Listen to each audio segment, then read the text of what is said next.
Oi, minha gente. Bom, eu sou o Alessandro e hoje eu quero dividir com vocês 3 ensinamentos do Papa Francisco. 3 coisas que o Papa Francisco disse e ensinou e muito me tocaram. Bom, antes de falar sobre essas 3 coisas, eu quero dar um breve contexto e explicar a motivação desse vídeo. Por que eu decidi gravá-lo? Por que eu decidi falar desse tema, além do fato, é claro, desses 3 ensinamentos terem me fizeram pensar, terem me feito pensar, né? Bom, a motivação vem do fato de que as declarações do Papa elas são muito discutidas, né? Elas são muito faladas. O Papa diz algo um dia, lança um documento num dia, e no mesmo dia está tendo um quiprocó danado, né? Um monte de gente dizendo que o Papa disse isso, que o Papa disse aquilo, o Papa deveria ter dito, não católicos criticando, não católicos defendendo, católicos dizendo que eles não entenderam nada, católicos brigando entre si, uns acusando o Papa, outros defendendo o Papa. Gente, é uma quantidade de ruído que às vezes impede que nós, católicos comuns, ouçamos de fato o que o Papa está dizendo. Pelo menos eu sinto essa situação, né? Eu falo, o que está acontecendo, né? É uma confusão danada e às vezes a voz do Papa se perde nessa grande Babel, nessa grande confusão. Bom, além disso, algo que eu já reparei é o seguinte: a palavra do Papa ela é muito importante, não só para os católicos, não só para nós católicos, mas ela tem um peso político muito grande. Então diversos grupos políticos, sejam de que tendências forem, eles desejam cooptar essa fala. E aí, na verdade, o que significa cooptar? Significa fazer com que o Papa diga, né? Na verdade, pegar as palavras do Papa e fazer uma leitura delas de modo que essas palavras digam aquilo que eu gostaria que ele dissesse. Ou então que elas digam algo que eu posso criticar de maneira fácil, né? É o que chama de falácia do espantalho, que é pegar uma ideia ou uma hipótese e interpretá-la da maneira mais fraca possível, da pior maneira possível, para que possa se bater fácil, né? Quantos grupos não fazem isso com as palavras do Papa? E muitas vezes grupos de católicos mesmo, para instrumentalização política, para outra instrumentalização ideológica, né? E nesse contexto também de tentativa de cooptação da fala do Papa, a fala do Papa se perde. Porque, minha gente, é muito comum que um Papa não caiba nos rótulos ideológicos, que na verdade ele seja uma figura que transcende esses rótulos. Por isso que aqueles que defendem esses rótulos de maneira pura, se frustram com o Papa. Ou então criam uma imagem do Papa que não corresponde à realidade. Isso acontece com Francisco e isso aconteceu com Bento XVI. Bom, por isso que eu acredito realmente ser muito importante dar ouvidos a que o Papa realmente está dizendo, né? Ouvir a sua voz, ler os seus textos. E o Papa Francisco tem trazido muita coisa boa. Confesso que não acompanho as falas dele tanto quanto eu gostaria, mas algumas coisas que eu já parei para ouvir e para ler me tocaram muito. E dentre essas estão as 3 que eu vou dizer agora, esses 3 ensinamentos. Vamos ao primeiro deles. O primeiro deles é que a misericórdia também é doutrina. Eu repito, a misericórdia também é doutrina. O Papa Francisco disse essa frase em alguns contextos. Eu lembro quando eu ouvi pela primeira vez e ela assim me chamou a atenção. Eu fiquei até um pouco parado. Eu falei, cara, o que esse cara está dizendo? Que coisa profunda. Foi num contexto onde estavam questionando o Papa se essa ênfase na misericórdia que o pontificado dele tem não contrariaria, não ia ao contrário, não ia na contramão da doutrina, não seria contraditória com a doutrina. E o Papa nem diz que é contraditório nem que não. Ele dá uma resposta que coloca a coisa no nível mais profundo. Ele responde que a misericórdia também é doutrina. Gente, e isso foi muito profundo porque isso amplia, na verdade aprofunda a nossa maneira de ver a doutrina. Nós católicos, talvez você, quando a gente escuta a palavra doutrina, o que mais vem na cabeça são os dogmas de fé. Que a concepção virginal, que Deus é unitrino, que Jesus é homem e Deus, bom, os diversos dogmas, né? Isso está certo, né? Os dogmas são doutrina, mas o que o Papa está chamando a atenção é que há um outro conjunto, na verdade não vou nem dizer um outro conjunto, há todo um conjunto, porque o conjunto é o mesmo, né? Há um conjunto de ensinamentos de Jesus que nós normalmente não damos tanta atenção e por vezes não os consideramos como essenciais na nossa fé.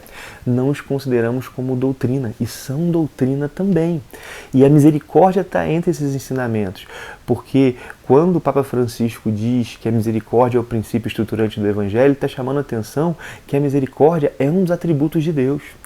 Deus é misericordioso, diz as Escrituras que Deus tem entranhas de misericórdia.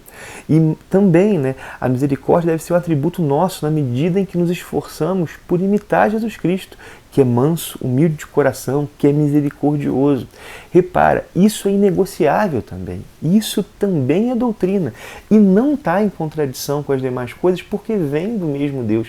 Como eu disse, faz tudo parte de um mesmo conjunto, de um depósito de fé que nós recebemos, devemos guardar com zelo e transmitir, para que transmitamos assim a integralidade daquilo que recebemos.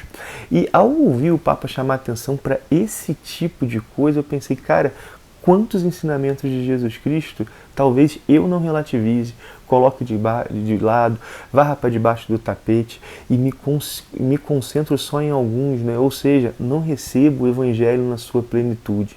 Ou seja, a misericórdia também é doutrina.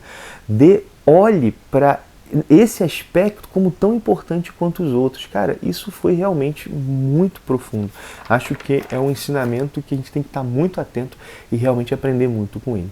O segundo ensinamento diz que nós devemos ser uma igreja em saída. Essa expressão igreja em saída é uma expressão que o Papa Francisco também usa muito, repete várias vezes. E para mim, nessa expressão, ele sinaliza o seu projeto para a igreja. Nessa e numa outra que eu não vou trabalhar tanto nesse vídeo, mas espero mais para frente comentar talvez, que é a ideia de igreja pobre para os pobres. Mas nessa ideia de igreja em saída, parte do projeto do Francisco, do Papa Francisco, está muito sintetizado mesmo, assim. Porque o que ele está dizendo é que a igreja não pode ser autorreferente, centrada em si mesma. Na verdade, nós, igreja, eu, você, devemos sair ao encontro dos outros, ir ao encontro dos outros, nos doarmos pelos outros, e nos doarmos por Deus nos outros. Isso está totalmente de acordo com o Evangelho, que diz que quem tentar salvar a sua vida vai perdê-la, mas quem perder a sua vida por causa do Senhor vai ganhá-la. Então, uma igreja que só busca se autopreservar e não vai ao encontro, não sai em missão, não toca nos outros, não vai aos outros, é uma igreja que está se perdendo, que na verdade não está sendo fiel também à sua vocação, que é dada pelo Senhor logo antes da sua ascensão aos céus, que é ide, vai, saia. E ser uma igreja em saída significa sim ir ao encontro das pessoas em concreto, pessoas que têm alegrias, que têm defeitos, que têm dramas, que têm esperanças. Não pessoas que são feitas na nossa cabeça, à nossa medida, que vão sempre fazer tudo direitinho, do jeito que a gente imagina. Essas pessoas não existem, ou se existem são muito poucas, e não é só elas que o Evangelho está direcionado, ide, vai ao encontro dessas pessoas, saia, viva o que o Papa também chama de uma cultura do encontro, coloque-se a serviço e não fica trancado, não fica trancado dentro de casa, não viva, não seja um jovem de sofá. Ele já usou essa expressão uma vez. E essa é uma grande lição do Papa. E é uma lição que a gente vê já no contexto de Pentecoste. Os apóstolos todos trancados, com medo, claro que estavam trancados também à espera, é um pouquinho diferente. Mas o que eu quero chamar a atenção é que quando o Espírito Santo veio, os apóstolos saíram. Eles saíram e foram ao encontro das pessoas e falaram de modo tal que cada um os entendia como se falasse na sua própria língua. Isso é muito bonito, isso é muito profundo e isso está nesse chamado do Papa a sermos uma igreja em saída. Bom, o terceiro ensinamento, vamos lá. Primeiro, a misericórdia da minha doutrina. Segundo, devemos ser uma igreja em saída. E o terceiro é que nós vivemos um momento de globalização da indiferença. Se com a igreja em saída, Papa Francisco sinaliza seu projeto para a igreja com a ideia de globalização da indiferença, ele mostra um pouco do seu diagnóstico sobre esse mundo de hoje, um pouco dos problemas que ele enxerga nesse mundo de hoje. E um dos problemas centrais é a indiferença, que que é essa indiferença? Né? O não deixar se tocar pelo outro, o invisibilizar o outro, o não enxergar, o passar adiante do outro que precisa da nossa ajuda. E essa indiferença para o Papa, ela se tornou um estilo de vida, ela se tornou uma mentalidade, ela se tornou uma cultura. E essa cultura, diz ele, se espalha pelo mundo, ela é globalizada. E nós não estamos imunes a ela, nós cristãos, nós católicos, não estamos imunes a ela. Essa cultura da indiferença, ela também está em nós, com certeza ela está em mim. Com certeza ela está em mim. E é a mim e a você que o Papa se dirige quando ele fala dessa globalização da indiferença, porque nós vamos mudar o mundo, né, a partir da mudança dos corações. Então nós devemos mudar isso. Devemos ir na contramão dessa globalização da indiferença. E assim, é tão forte isso que quando eu ouvi eu falei, caramba, que expressão dura, que expressão verdadeira, assim, né? Por isso que esse diagnóstico eu julgo ele muito forte, eu julgo ele, assim, que realmente tem muito a nos interpelar. Não à toa também o Papa Francisco tem uma ênfase muito grande nos mais fragilizados, né? Que são os que mais sofrem nessa cultura da indiferença. São aqueles que são deixados à margem, que são não vistos, que são invisibilizados. Bom, essa cultura da indiferença leva a isso, né? E é essa cultura da indiferença que deve ser em cada um de nós substituída pelaquela que eu já mencionei aqui, que é a cultura do encontro, que é a cultura que faz com que nós vejamos o outro como irmão, que faz com que nós vejamos o outro como pessoa e não como coisa, e que não consigamos passar ao largo. Realmente é uma mudança muito grande que eu preciso passar e que o Papa está sinalizando. Bom, assim, né? São 3 pontos, né? E 3 pontos que eu acho muito profundos, que tocam dimensões essenciais da vida cristã. A misericórdia da minha doutrina, devemos ser uma igreja em saída e temos que remar na contramão de uma globalização da indiferença. Minha gente, assim, como eu disse, eu acho esse pontificado rico e acho que a gente tem que estar mais atento a ele, assim, mais atento em vez de ficar meramente, assim, estou dizendo uma perspectiva católica, né? Meramente assim, debatendo e brigando. Claro que debater e conversar não tem nenhum problema, mas assim, meramente parar no ruído, ouvir, né? Uma coisa que, na perspectiva de fé, a gente acredita, né, é que Deus dá à sua igreja papas conforme a necessidade dos tempos. E acredito eu que, dado o contexto que nós vivemos hoje, o Papa Francisco realmente tem muito a dizer e tem muito a sinalizar, e tem sinalizado, tanto com a sua vida quanto com as suas palavras, assim.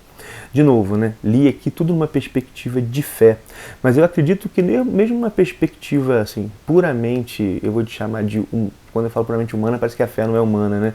Claro que a fé tem a graça, mas puramente, desconsiderando o sobrenatural, eu acredito que ouvir o Papa, né, para quem está interessado no que ele diz, é importante, né?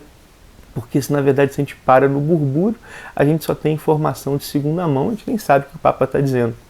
Mesmo aqueles que desejam criticá-lo podem estar criticando alguém que não existe, né? Podem estar criticando uma imagem criada e não real Francisco, ou podem estar elogiando uma imagem criada e não real Francisco. Isso acontece com certa frequência. Então, assim, vale a pena ouvir e eu acredito que ele tem muito a dizer. Bom, eu vou fazer um outro vídeo como esse, mais dedicado ao Papa Bento XVI, que é outro que eu acho que foi muito mal interpretado, tanto pelos seus críticos quanto por muitos daqueles que o defendem. Assim. É outro Papa que disse muito e muita coisa profunda. Bom, mas é isso que eu tinha para dividir com vocês hoje. Agradeço por você ter visto o vídeo, né? Desejo que Deus nos abençoe e nos guie. Bom, e até o próximo vídeo. Fica com Deus.